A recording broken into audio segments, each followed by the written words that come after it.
Loyola Café.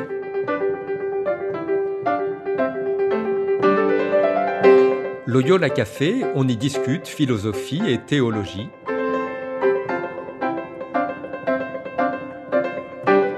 C'est là que chaque semaine, Isabelle et Parnell dialoguent avec un enseignant des facultés Loyola Paris, le temps d'un café. L'émission d'aujourd'hui est animée par Isabelle de la Garandrie.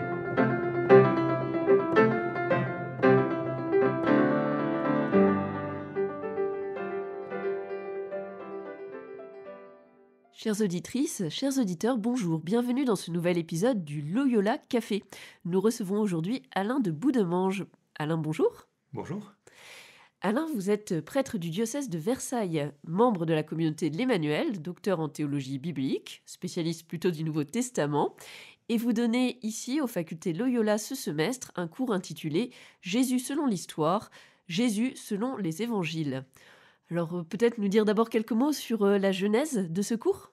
Ah oui, c'est un cours que j'ai beaucoup de plaisir à donner parce que c'est un cours dont je me rends compte que c'est une question qui intéresse et même qui hante parfois les étudiants. On aborde toujours les textes bibliques avec cette question, est-ce que ça s'est vraiment passé comme ça? Est-ce qu'on peut dire que ça s'est passé comme ça? Et même si parfois on a l'impression qu'on peut avoir dépassé un peu cette question, ou qu'on peut se dire qu'avec d'autres méthodes d'étude du texte biblique, on peut dire les choses autrement et qu'on n'a pas forcément la nécessité de passer par les questions historiques, en réalité, on se rend compte qu'on a toujours un petit peu au fond de la tête cette question. Est-ce que ça s'est vraiment passé comme ça? Qu'est-ce qui nous permettrait de le dire? Est-ce que ça s'est vraiment passé comme ça? Oui, je crois que c'est une question dans laquelle on se retrouve tous. Alors, la virgule entre les deux parties du titre de votre cours, donc Jésus selon l'histoire, Jésus selon les évangiles, suggère une juxtaposition des domaines cependant. Est-ce que ces deux visions de Jésus sont à traiter chacune de leur côté? Enfin, comment les traiter en fait? La virgule pourrait peut-être être remplacée par un « et », je ne sais pas. En tout cas, elle voudrait montrer la complémentarité entre les deux. C'est en étudiant l'histoire que, en fait, on fait l'expérience de mieux connaître Jésus, et même par certains côtés, pour les croyants, de nourrir leur foi. Et de l'autre côté, la lecture des évangiles nous ramène toujours à la question historique. Les évangiles sont un récit, donc ils nous racontent une histoire, à la différence des lettres de Paul, par exemple. Et donc, forcément, ça interroge cette question-là. En préparant ce cours et puis en le tenant, je me rends compte que finalement, on pourrait revenir à une autre question qui a été qui nous a beaucoup animés, c'est la question de la foi et de la raison. La foi et la raison sont complémentaires, en tout cas elles peuvent se nourrir mutuellement, et il me semble que l'expérience qu'on fait dans ce cours-là, c'est celle-ci, c'est que d'étudier l'histoire va nourrir la compréhension théologique de qui est Jésus, et inversement, cette question de qui est Jésus va s'enraciner dans la recherche et la compréhension de l'histoire dans laquelle Jésus a vécu. Une forme de cercle de réciprocité Oui, dans le exactement. travail. Pourtant, on peut penser qu'il y a quand même des dissonances majeures. Alors, quelles sont-elles et comment peut-on articuler cela justement avec notre foi? Alors, des dissonances majeures, je ne sais pas si on irait jusque-là. Effectivement, il y a des tensions à l'intérieur du récit biblique. Il y a des passages de l'Évangile sur lesquels, en fait, la question de l'historicité va être une vraie question et va devoir s'ouvrir. Mais je le prendrais plutôt comme une opportunité. Là où il y a des moments énigmatiques, des moments peut-être qui nous surprennent un petit peu ou qui vont peut-être nous heurter, parce qu'il y a certains passages où on se dit non mais c'est pas possible que ce soit passé comme ça. Et il me semble que plus que des scandales, c'est plutôt des provocations à réfléchir et aller plus loin. Je pense que les auteurs évangéliques, lorsqu'ils ont raconté des choses d'une manière surprenante, c'était peut-être justement pour nous faire lever le regard et éviter de regarder uniquement ce qui s'est passé, mais aussi regarder où est-ce que ça nous emmène.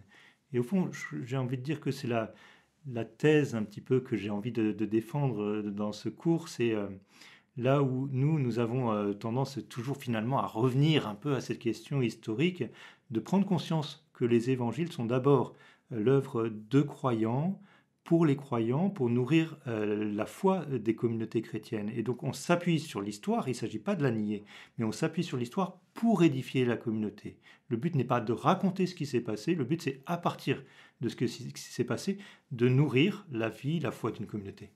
Un lien vraiment donc avec cette expérience de foi et des rédacteurs et pour nous-mêmes. On sait cependant que la question historique s'ancre aussi dans les réflexions du 19e siècle sur la quête du Jésus historique. Est-ce qu'on a pu avancer depuis sur celle-ci? Sur quel point? Enfin, qu'est-ce qu'on sait mieux aujourd'hui? Alors, c'est très difficile de dire les choses comme ça. Quand on regarde depuis le 19e siècle, principalement, la recherche, parfois on dit la quête du Jésus historique, on voit qu'il y a eu un petit peu des phases. On a eu une première phase dans laquelle on était finalement très critique à remettre tout en cause, même d'ailleurs jusqu'à une partie de l'histoire de la recherche du Jésus historique au début du XXe siècle, dans laquelle même on a été très sceptique sur le fait d'être capable de dire quelque chose sur l'histoire de Jésus. Dans la deuxième partie du XXe siècle, on a été plus positif, d'une part grâce à tout le travail de l'histoire, de l'archéologie, dans laquelle on a pu mieux connaître l'Antiquité, mieux connaître la Judée, la Galilée, et donc le contexte dans lequel Jésus a vécu. Et c'est vraisemblablement ce qui a été le plus fécond dans la recherche récente du Jésus historique, si on l'appelle comme ça, c'est que on connaît mieux l'enracinement de Jésus, en particulier l'enracinement juif de Jésus, et du coup, on arrive à mieux comprendre qui est cet homme, Jésus, à partir de son contexte. Donc je ne dirais pas qu'on a découvert des événements de la vie de Jésus, par exemple. Ça, évidemment, non.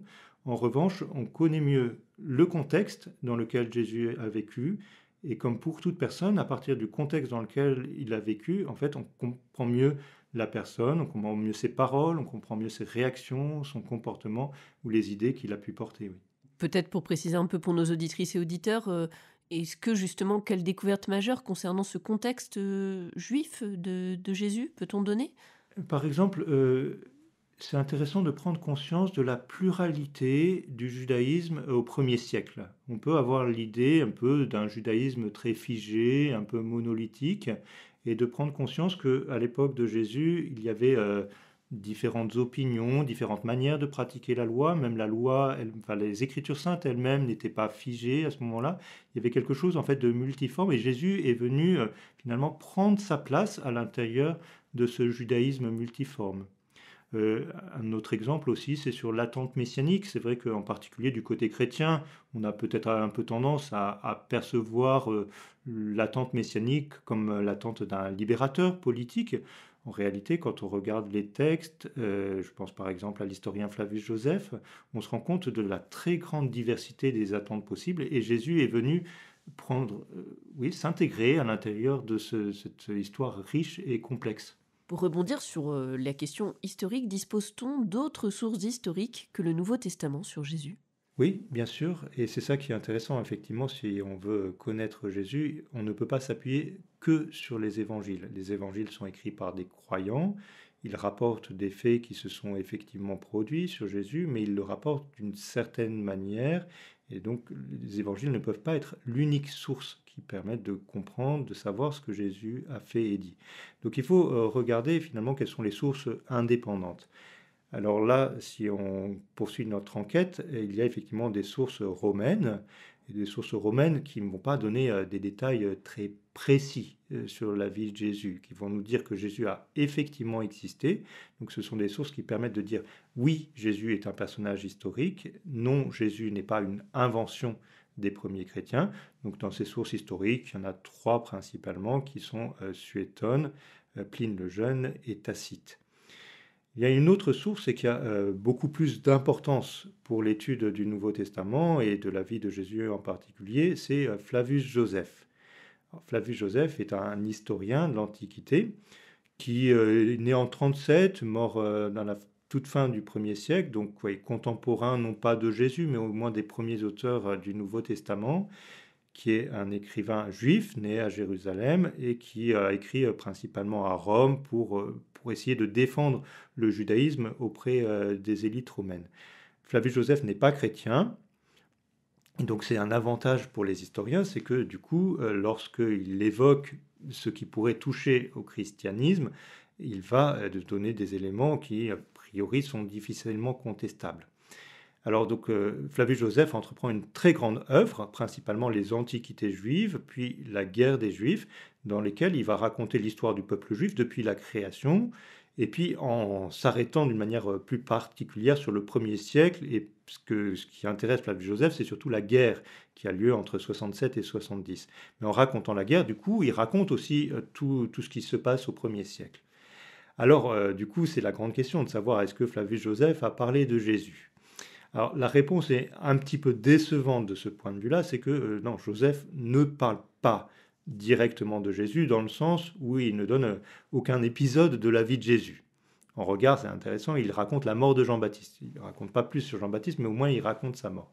Alors, il n'évoque pas d'événement de la vie de Jésus, mais il le mentionne. Il le mentionne notamment à propos d'un événement qui s'est produit en 62, c'est la mort de Jacques, le frère du Seigneur. Et lorsque Flavius Josèphe parle de la mort de Jacques, il dit le frère de Jésus. Donc Flavius Josèphe atteste de l'existence de Jésus, il sait que Jésus a existé, mais il n'a pas pris le soin de nous raconter des épisodes. Peut-être que pour Flavius Josèphe, Jésus n'était pas non plus le personnage le plus déterminant de l'histoire du 1er siècle juif.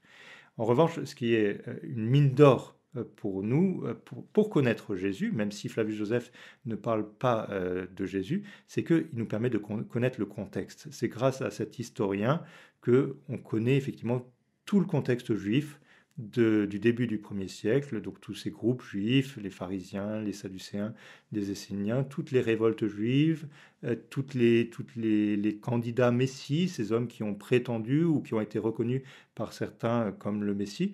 Donc vous voyez, grâce à Flavius Josèphe, en fait, on peut mettre de l'épaisseur sur ce qui se passait dans la vie du peuple juif au début du 1er siècle, et donc de vraiment comprendre le contexte dans lequel Jésus est né, a grandi, a vécu son ministère, le contexte dans lequel il est mort. Donc de l'épaisseur à tout ce contexte. La question qui vient aussi spontanément, parce que c'est vrai qu'on en parle souvent, c'est celle des évangiles apocryphes. Ils n'appartiennent pas au canon des Écritures. Peut-on quand même leur conférer un statut historique? Nous apprennent-ils des choses? Alors c'est effectivement ce sur quoi la recherche aussi a pas mal avancé tout au long du XXe siècle, c'est qu'on a eu la vraie chance de découvrir ou redécouvrir depuis la fin du IIe siècle et tout au long du XXe siècle un certain nombre d'écrits très anciens, d'être peut-être pas du 1er siècle, mais au moins du IIe, du IIIe siècle. Et ces écrits, qu'on va classer dans cette espèce de grand panier qu'on va appeler les évangiles apocryphes, il n'y a pas que des évangiles d'ailleurs, il y a aussi des actes des apôtres, des actes de martyrs, etc. Un certain nombre de traditions qui nous montrent que les textes sur Jésus et sur les apôtres au IIe, IIIe, IVe siècle sont beaucoup plus larges que ce que nous on peut concevoir aujourd'hui, dans lequel on peut avoir un peu l'impression que finalement il n'y a que les évangiles qui nous parlent de Jésus. Donc effectivement, on a comme une espèce d'élargissement de tradition sur Jésus qu'on peut avoir à partir de ces textes du IIe, IIIe siècle. L'étude de ces textes reste compliquée parce que dans la réalité, en fait, on va constater que dans la grande majorité des cas, la très grande majorité des cas, ce sont des textes qui s'appuient sur ce que nous connaissons comme les évangiles apocryphes. Donc du point de vue strictement historique, je dirais que les évangiles apocryphes n'apportent qu'extrêmement peu sur l'historicité de Jésus, sur les événements historiques. Nous allons avoir quelques phrases, notamment, qui sont recueillis soit dans les évangiles apocryphes, soit aussi dans les pères de l'Église, qui vraisemblablement remontent historiquement à Jésus, mais il faut bien reconnaître que pour déterminer un peu l'histoire de Jésus, ça reste les évangiles canoniques qui vont être de très loin la source principale. À vous entendre, on a l'impression que l'histoire est une chance pour les théologiens finalement. Est-ce qu'on pourrait encore creuser davantage cette interpellation, un peu, voilà, au-delà du lever le regard, comme vous l'évoquiez? Non seulement une chance, je dirais que c'est une nécessité. Pour faire de la théologie, il faut faire de l'histoire. Pour connaître Jésus, nous devons passer par son histoire. Un exemple précis à nous partager? Je dirais personnellement, et ça c'était peut-être mes recherches, ce qui m'a beaucoup marqué au fur et à mesure de mes recherches, c'est de percevoir que Jésus s'est d'abord situé dans la continuité des différents courants juifs du 1er siècle. Pendant longtemps, moi, j'avais tendance à opposer Jésus aux pharisiens, aux sadducéens, aux esséniens ou autres courants juifs de l'époque. Et en fait, en creusant les évangiles, je me suis rendu compte que Jésus empruntait beaucoup à tous ces courants. Jésus a beaucoup appris auprès de Jean-Baptiste. Jésus a fait des choses qui ressemblaient à ce que faisaient les pharisiens. Dans la manière dont la communauté chrétienne a vécu, il y a des choses aussi qui ressemblaient aux Esséniens. Ce que je retiens et ce que j'ai peut-être aussi envie de transmettre, c'est comment est-ce que Jésus finalement se situe en continuité avec l'histoire dont lui-même est héritier. Jésus n'est pas là d'abord pour apporter une nouveauté radicale qui sortirait de nulle part, mais Jésus vient porter à son accomplissement ce que le peuple d'Israël a attendu pendant plusieurs siècles. À vous entendre, on a l'impression qu'il y a aussi une invitation à creuser les racines juives du christianisme. Oui, c'est essentiel. Et effectivement, c'est ce qui nous permet de connaître Jésus. On ne connaîtra pas Jésus sans connaître sa famille. Peut-être un mot de la fin ? Le mot de la fin, ce serait simplement un encouragement à travailler l'histoire, à lire les textes et à travers la lecture de ces textes, de connaître, d'approfondir cette belle et grande connaissance de Jésus. Merci beaucoup Alain de Boudemange. Quant à nous, chères auditrices, chers auditeurs, on se retrouve bientôt pour un nouvel épisode du Loyola Café. Au revoir.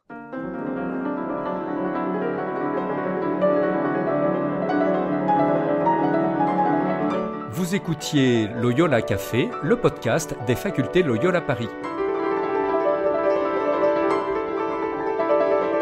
Pour ne rater aucun épisode, abonnez-vous gratuitement sur votre application préférée, Spotify, Deezer, Apple Podcast ou YouTube Podcast.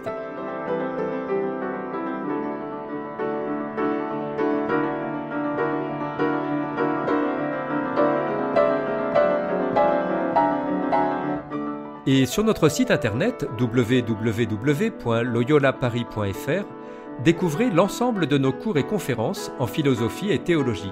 À bientôt.